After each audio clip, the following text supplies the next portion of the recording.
നബി സല്ലല്ലാഹു അലൈഹി വസല്ലം തങ്ങളെ സിയാറത്ത് ചെയ്യൽ എന്ന ബഹുമാനപ്പെട്ട ഇബ്നു ഹജർ ഹൈതമി ഖാതിമത്തുൽ മുഹഖഖീൻ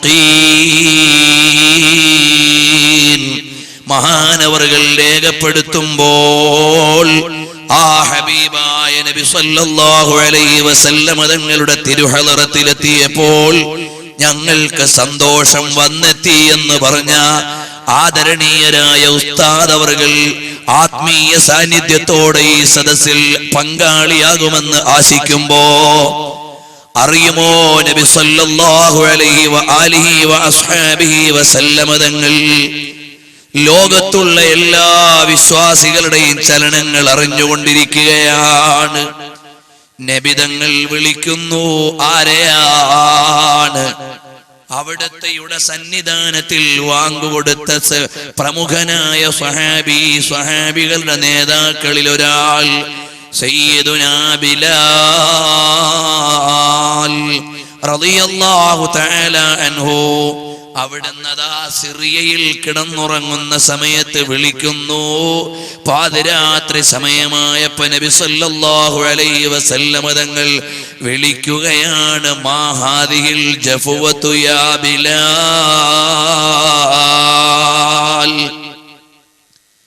ഇതെന്ത് പിണക്കമാണ് ബിലാലേ, അമാ ആനലക അൻ തസൂറനി യാ ബിലാൽ,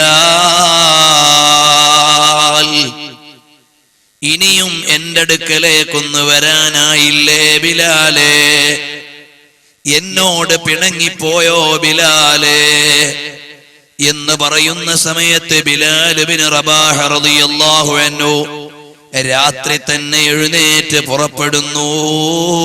ഇലാ മദീനത്തി റസൂലില്ലാഹി സല്ലല്ലാഹു അലൈഹി വസല്ലം തങ്ങളുടെ മദീനയിലേക്ക് സഞ്ചാരം നടത്തുകയാണ്. ഈ പരാമർശത്തെ എടുത്തു വെച്ചുകൊണ്ട് മഹാന്മാര് പറയുന്നു, ശിഫാഉൽ ഫുആദിലും അതുപോലെ തന്നെ അസ്സിയാറത്തുൻ നബവിയ്യ ബൈനസ് സുന്നത്തി വൽ ബിദ്അ തുടങ്ങിയുള്ള രചനകളിലെല്ലാം മഹാന്മാരായ സമീപകാല പണ്ഡിതന്മാർ മുഹമ്മദ് മാലിക്കി തങ്ങളെ പോലെയുള്ളവർ വിശാലമായ ചർച്ച നടത്തിയിട്ട് പറയുകയാണ്, നബി സല്ലല്ലാഹു അലൈഹി വസല്ലം തങ്ങൾ ബിലാൽ തങ്ങളെ വിളിച്ചില്ലേ, ആ വിളി അനുസരിച്ച് ബിലാൽ ഇബ്നു റബാഹ തങ്ങൾ വന്നില്ലേ, ഈ സംഭവം അവിടെയുള്ള സ്വഹാബികളോട് പങ്കുവച്ചില്ലേ, ഇതെല്ലാം നബി സല്ലല്ലാഹു അലൈഹി വസല്ലം തങ്ങളുടെ സിയാറത്തിന് വേണ്ടി ഒരുങ്ങി പുറപ്പെടാനും യാത്ര തിരിക്കാനും അതുപോലെ തന്നെ അവിടുന്ന് സംഘമായി പോകാനും എല്ലാമുള്ള തെളിവാണ് എന്ന് മഹാന്മാര് രേഖപ്പെടുത്തുമ്പോൾ ആ ഹബീബായ നബി സല്ലല്ലാഹു അലൈഹി വസല്ലം തങ്ങളുടെ മദീനയിലേക്ക് വന്ന് നബി സല്ലല്ലാഹു അലൈഹി വസല്ലം തങ്ങളോട് പ്രണയം പറഞ്ഞ എത്രയോ മഹാന്മാരാണ് ചരിത്രത്തിൽ കാണുന്നത്. ഒന്ന് രണ്ട് കാര്യങ്ങൾ ലളിതമായി പറയാം.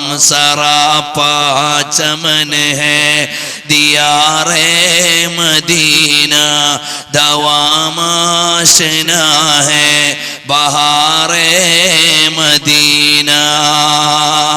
അന്തരീക്ഷം ആദരപൂർണമാണ്, മണൽത്തരികൾ മഹോന്നതമാണ്, മദീനയുമായി ബന്ധപ്പെട്ടത് മുഴുവനും വരിഷ്ഠമാണ്, വിശിഷ്ടമാണ്, ആദരണീയമാണ്. പവിത്രതയുടെ മാല്യമില്ലാത്തതൊന്നും മദീനയോട് ചേർക്കാനില്ല. കാരണം പരിശുദ്ധമായ മദീനയിൽ കിടന്നുറങ്ങുന്നതാരാണ്? ഖിയാറും മിൻ ഖിയാരിൻ മിൻ ഖിയാർ, ഉന്നതരിൽ ഉന്നതരിൽ ഉന്നതരാണ്, തെരഞ്ഞെടുക്കപ്പെട്ടവരിൽ തെരഞ്ഞെടുക്കപ്പെട്ടവരിൽ തെരഞ്ഞെടുക്കപ്പെട്ടവരാണ്, മഹോന്നതരിൽ മഹോന്നതരിൽ മഹോന്നതരാണ്. ലോകത്തിന്റെ നേതാവ് മുഹമ്മദ് മുസ്തഫ സല്ലല്ലാഹു അലൈഹി വസല്ലം തങ്ങളോട് അടുക്കാൻ സ്ഥാനത്തിലാരുമില്ല. ആ നബി സല്ലല്ലാഹു അലൈഹി വസല്ലം തങ്ങൾ കിടക്കുന്ന മദീനയാണല്ലോ. ആ മദീനയിലെ മണ്ണിനെ കുറിച്ച് ഒരാൾ ചീത്ത പറഞ്ഞാൽ ഇവിടുത്തെ മണ്ണ് കൊള്ളാത്ത മണ്ണാണ്, ചളി മണ്ണാണ്. അങ്ങനെ എന്തെങ്കിലും ഒരു പ്രയോഗം മദീനയിലെ മണ്ണിനെ കുറിച്ച് പറഞ്ഞാൽ അയാൾക്ക് അടിശിക്ഷയായി വിധിക്കണമെന്ന് ഇമാമു ദാരിൽ ഹിജ്റ മാലിക് ബിൻ അനസ് റളിയല്ലാഹു അൻഹു ഫത്വ കൊടുത്തതായി കാണാം. അങ്ങനെയുള്ള മദീനയാണ് നമ്മുടെ പരാമർശം. ആ മദീനയിൽ കിടക്കുന്ന നബി സല്ലല്ലാഹു അലൈഹി വസല്ലം തങ്ങൾ ലോകത്തുള്ള എല്ലാവരുടെയും ചലനങ്ങൾ അറിഞ്ഞുകൊണ്ടിരിക്കുകയാണ്. ലോകമാലോകരുടെ മുഴുവനും ചലനങ്ങൾ അവിടെ വെളിവാക്കപ്പെടുകയാണ്. ആ ഹബീബ് സല്ലല്ലാഹു അലൈഹി വസല്ലം തങ്ങളോട് വിശ്വാസികൾക്കുള്ള കടപ്പാടെന്ന് പറഞ്ഞാൽ ഒരു രാഷ്ട്രീയ നേതാവിനോട് അനുയായികൾക്കുള്ള ബന്ധമല്ല, ഒരു സാംസ്കാരിക നായകനോട് അനുയായികൾക്കുള്ള ബന്ധമല്ല, ലോകത്തുള്ള എല്ലാവരെക്കാളും വലിയ ബന്ധമാണ് നബി സല്ലല്ലാഹു അലൈഹി വസല്ലം തങ്ങളോടുള്ള ബന്ധം. അതുകൊണ്ടാണ് നബി സല്ലല്ലാഹു അലൈഹി വസല്ലം തങ്ങളോടുള്ള ബന്ധത്തെക്കുറിച്ച് ഖുർആൻ പഠിപ്പിക്കുന്നു. അന്നബിയു ഔലാ ബിൽ മുഅ്മിനീന മിൻ അൻഫുസിഹിം വഅസ്വാജുഹു ഉമ്മഹാതുഹും. നബി സല്ലല്ലാഹു അലൈഹി വസല്ലം തങ്ങളോടുള്ള ബന്ധമെന്ന് പറഞ്ഞാൽ ഓരോരുത്തർക്കും അവരുടെ ശരീരത്തോട് ആത്മാവിനോടുള്ള ബന്ധത്തെക്കാൾ വലുതാണ്. ആധുനിക യുഗത്തിൽ പരിഷ്കാരത്തിന്റെ പറുദീസകളിൽ പ്രവാചക പ്രവീണരുടെ തിരുചര്യകളെ അവഗണിച്ചുകൊണ്ട് പുരോഗമനത്തിന്റെ പേരു പറഞ്ഞ് അപകടകരമായ ജീവിതത്തിലേക്ക് പോകുന്ന എന്റെ ശബ്ദം ശ്രവിക്കുന്ന സമൂഹത്തിലെ പ്രതിനിധികളുണ്ടോ? മോനെ, എന്റെയും നിങ്ങളുടെയും ഈ ആത്മാവിനേക്കാൾ വലിയ ബന്ധമാരോടാണ്? ജാനദേദോ दीदार पर लुत्फों का आम हो ही जाएगा. चमन में समन, समन में बपन, बपन में दुल्हन तुम्हारे लिए. വശംസോ ഖമർ. ഈ ഇവിടെയുള്ള പ്രപഞ്ചത്തിലുള്ള എല്ലാ വസ്തുവകകളും ചരാചരങ്ങളും ആർക്കു വേണ്ടിയാണ്? ആരുടെ അനുമോദനത്തിന് മാല്യങ്ങളെയാണ് ഏറ്റുവാങ്ങിയിട്ടുള്ളത്? സൂര്യനോട് ചോദിക്കുക, ആർക്കു വേണ്ടിയാണ് ഈ പ്രപഞ്ചത്തിൽ ഉദിച്ചത്? വർണ്ണനയല്ല, അവിടുന്ന് ദാർശനികമായ തലത്തിൽ ആലോചിച്ചു നോക്കുക. ഞാൻ അനുസരിച്ച് പോകുന്നത് ലോകത്തിന്റെ നേതാവ് സയ്യിദി മുഹമ്മദുർ റസൂലുള്ളാഹ്. ചന്ദ്രനോട് ചോദിക്കുക, സൂര്യനോട് ചോദിക്കുക, ചരാചരങ്ങളോട് ചോദിക്കുക, അന്തരീക്ഷത്തോട് ചോദിക്കുക, പ്രപഞ്ചത്തിലെ എല്ലാ കണികകളോടും ചോദിക്കുക ഹബീബായ നബിയേ. അതാണ് മഹാനായ ഇമാം അഹ്മദ് റിളാ ഖാൻ തങ്ങൾ പറഞ്ഞു, അല്ലയോ ചന്ദ്രനെ, നീ മദീനയിൽ വന്നിത്ര മേലെ ഇങ്ങനെ ഉദിച്ചു നിൽക്കാൻ പാടുണ്ടോ? താഴെ കിടക്കുന്നത് അതിനേക്കാൾ വലിയ പ്രഭാവമായ അബ്ഹാമിനൽ ഖമരി താമ്മി യാ റസൂലല്ലാഹ്. നിന്നേക്കാൾ പ്രഭാവമുള്ള ആൾ നേതാവായ നബി സല്ലല്ലാഹു അലൈഹി വസല്ലം തങ്ങൾ ഖബർ ശരീഫിന്റെ ഉള്ളിൽ കിടക്കുമ്പോ, അല്ല ചന്ദ്രൻ, നീ എന്തിനാണ് ഇത്രയും വലിയ ഗമ കാണിച്ച് മുകളിൽ കയറി നിൽക്കുന്നത്? അപ്പൊ ചന്ദ്രൻ പറയുകയാണ്, ഞാനങ്ങ് മേലെ എത്തുമ്പോഴാണ് അറിയുന്നത് എന്റെ ഹബീബിന്റെ മുമ്പിൽ ഇത് അദബ് കേടാണെന്ന്. ആ അദബ് കാണിക്കാനാണ് ഞാൻ ചെറുതായി ഒരു വര പോലെ പിന്നെയും മാറുന്നത്. എത്ര മനോഹരമായ വരിയാണ് ഇമാം അഹ്മദ് റിളാ ഖാൻ തങ്ങൾ പറയുന്നത്. ആകാശത്തോട് ഭൂമി പറയുകയാണ്, അല്ലയോ ആകാശമേ, നീ മേലെയാണെന്ന് വിചാരിച്ച് ഗമനടിക്കേണ്ടതില്ല. എന്റെ പള്ളയിലാണ് കിടക്കുന്നത് ലോകത്തിന്റെ നേതാവ്, ആഖായേ നാംദാർ താജ്ദാറേ മദീന സർവറെ ആലം സർക്കാരെ ദോ ആലം നൂറെ മുജസ്സം മുഹമ്മദ് മുസ്തഫ സല്ലല്ലാഹു അലൈഹി വസല്ലം തങ്ങൾ എൻ്റെ പള്ളയിലാണ് കിടക്കുന്നത്. എന്നിട്ട് ആകാശമേ നീ മുകളിലാണെന്ന് പറഞ്ഞ് ഗമനടിക്കേണ്ടതില്ല. ഹബീബന്റെ പള്ളയിലാണ്, നിന്റെ മുതുകിലല്ല. വിശാലമായി ഞാൻ കിടക്കുന്നില്ല.